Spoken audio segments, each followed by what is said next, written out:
Unit 16, Part 2. So in Unit 16, we're going to learn how to use the semantic method to prove that an argument in quantify logic is invalid. The semantic method is the method of producing a counterexample to an argument or an argument form, right?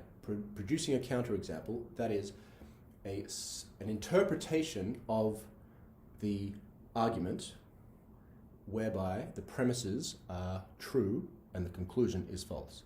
That's a counterexample, right?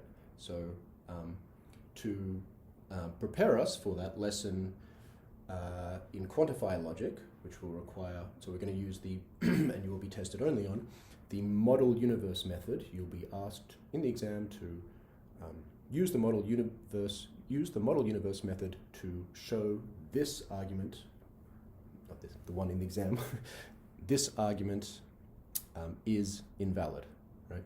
That's what you'll be asked. So it's going to require some translations, as I said, but let me remind you of how it goes by doing one from Unit 5, right? So the one I'm doing, just be aware, this is this is an argument in sentential logic, right? None of these are quantifier statements, right? This is Unit 5. We've got three premises and a conclusion. So these are all statement forms, right? So this is an argument form, right? And we're testing this argument form for validity, right? Remember, an argument form is valid if and only if it has no counterexamples, if it has no substitution instances with all the premises are true, and whereby all the premises are true and the conclusion is false. So we're trying to prove it invalid. So we are trying to find a counterexample, right? This is the short truth table method where you try to hone in on a counterexample, right? So we begin by, okay, so I've got the three premises and the conclusion here, right? So I'm trying to find an assignment of truth values to the sentential variables which make all three premises true and the conclusion false, right? If I can, right, if it is possible, if I can find such an assignment, right? If I can find such an assignment of truth values to these sentential variables, which does make the premises true and the conclusion false, that's a counterexample. And I can show you that counterexample and say, look, this argument form has a counterexample, therefore it is invalid. I've proven that the argument is invalid. Okay, so what I'm going to do is try and make the premises true and the conclusion false, and that will be an assignment of truth values, T's or F's, true or false, to the sentential variables, and as I do the assignment, I'm going to write those answers, I'm going to write those assignments here, right? P has to be, say, true, Q false, R whatever, true or false as it comes out. I'll show you how it comes out. Hoping to produce a counterexample, right? And so this will be a list of so if I succeed in finding a counterexample, my final answer will be, look, when P is true, Q is false, whatever it is, this is true, this is true, this is false, on that assignment of truth values, the premises come out true and the conclusion comes out false. Therefore, the argument form has a counterexample, the argument is invalid. Notice that it might be impossible to find such an assignment, right? Let me quickly, right, remember modus ponens, P hook Q, P, therefore Q. Let me try and find a counterexample to this, right? But this is modus ponens, which we know is a valid argument form, otherwise we wouldn't have it as a rule, right?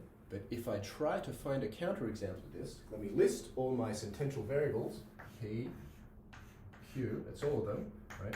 Okay, I'm going to try and make the premises true and the conclusion false. I'm trying to find a counterexample. Okay, so Q has to be false, because that is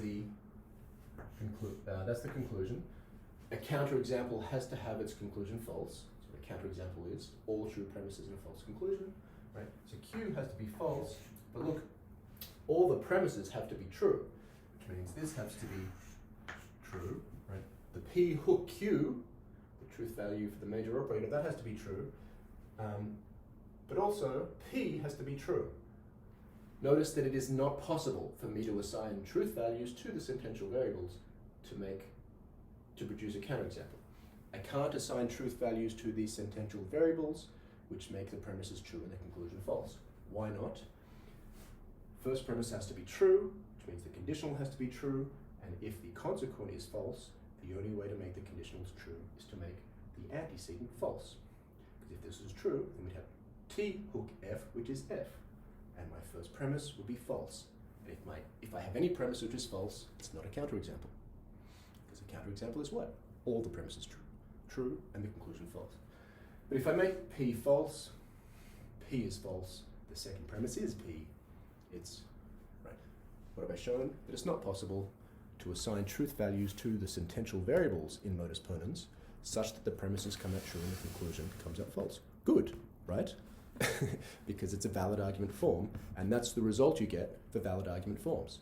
Valid argument forms are those that do not have counterexamples. Invalid argument forms are those that have counterexamples. We're testing to see whether this argument form is valid or invalid, right? If we can produce a counterexample, that's how we know it's invalid.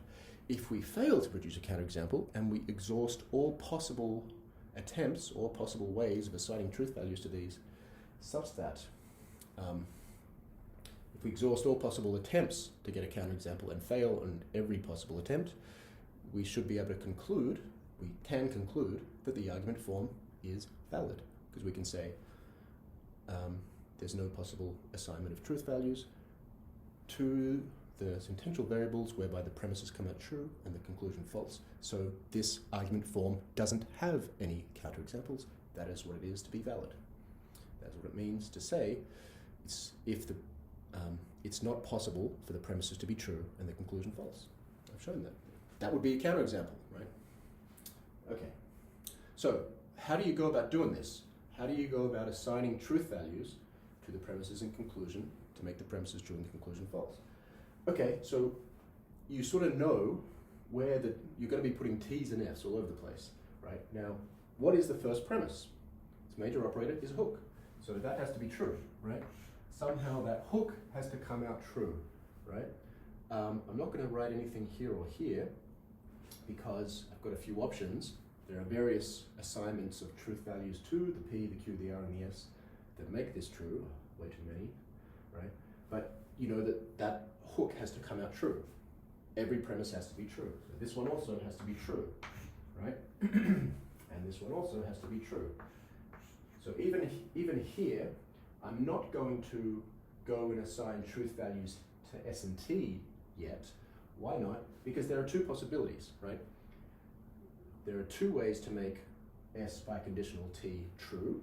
Just remember the truth table for the biconditional, which gives you 4 rows. 2 of those rows have the biconditional itself as true, right? When S and T are both true and when S and T are both false. So I haven't arrived at some necessary assignment for S and T yet. They both let me, if I have the truth value for one, I know what the other has to be if I'm going to find a counterexample, right? If one's true, the other has to be true. If one's false, the other has to be false, but I don't know it yet. But look at this. This is where I'm going to start with my assignment of truth values. Why? This is the conclusion. I make the conclusion true? No! You make the conclusion false. You're looking for a counterexample. Know what you're doing. Counterexample has to be false, and this is the key bit. There's only one possible assignment of truth values to antecedent and consequent that make the conditional false. Recall the truth table for the hook.